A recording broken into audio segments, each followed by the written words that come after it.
56,000 ಉದ್ಯೋಗ ಭರ್ತಿಯಲ್ಲಿ ಒಳ ಮೀಸಲಾತಿ ಅನ್ವಯಿಸುವಂತೆ ಒತ್ತಾಯಿಸಿ ಸಿಂಧನೂರು, ಗಂಗಾವತಿ ಮತ್ತು ಕೊಪ್ಪಳ ಜಿಲ್ಲೆಯಿಂದ ಮಾದಿಗ ಸಮುದಾಯದ ಹಿರಿಯರು ಮತ್ತು ಯುವಕರು ಇಂದು ಬೆಂಗಳೂರಿನ ಫ್ರೀಡಂ ಪಾರ್ಕ್ನಲ್ಲಿ ನಡೆಯುವ ಪ್ರತಿಭಟನೆಯಲ್ಲಿ ಪಾಲ್ಗೊಂಡಿದ್ದಾರೆ.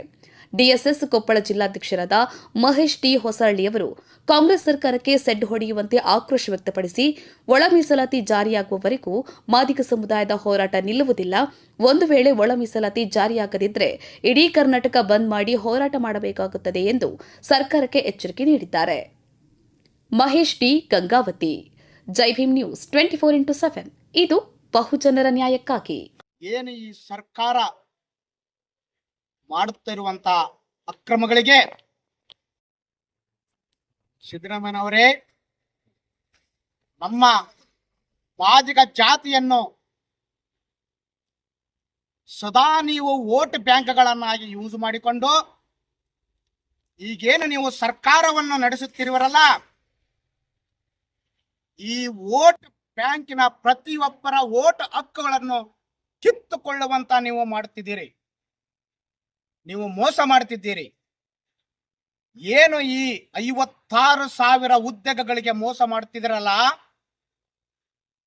ಒಂದೊಂದು ತಾಯಿಯ ಗರ್ಭದಲ್ಲಿ ಹುಟ್ಟಿ ಬರುವಂತ ಒಂದು ಮಗುವಿನ ಕರುಳನ್ನು ಕೊಯ್ಯುವ ಮತ್ತು ಕುತ್ತಿಗೆಯನ್ನು ಕೊಯ್ಯುವ ಕೆಲಸವನ್ನು ಮಾಡ್ತಿದ್ದೀರಿ.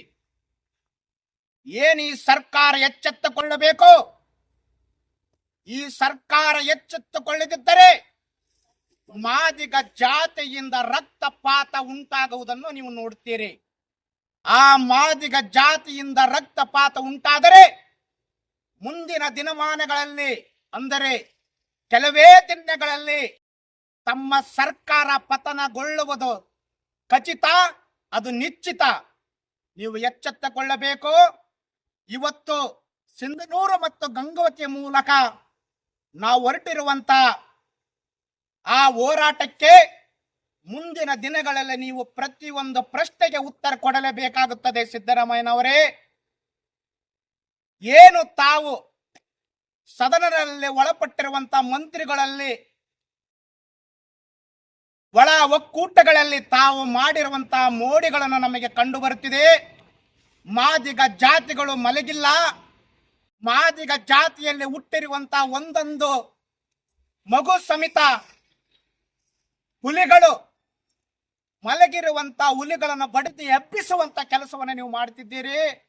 ಮುಂದಿನ ದಿನಗಳಲ್ಲಿ ತಮ್ಮ ಸರ್ಕಾರ ಪತನಗೊಳ್ಳುವಂತ ಕೆಲಸವನ್ನು ತಾವು ಮಾಡ್ತಿದ್ದೀರಿ. ಸಿದ್ದರಾಮಯ್ಯರವರೇ, ತಮ್ಮ ಮೇಲೆ ನಮಗೆ ಯಾವುದೇ ರೀತಿಯಿಂದ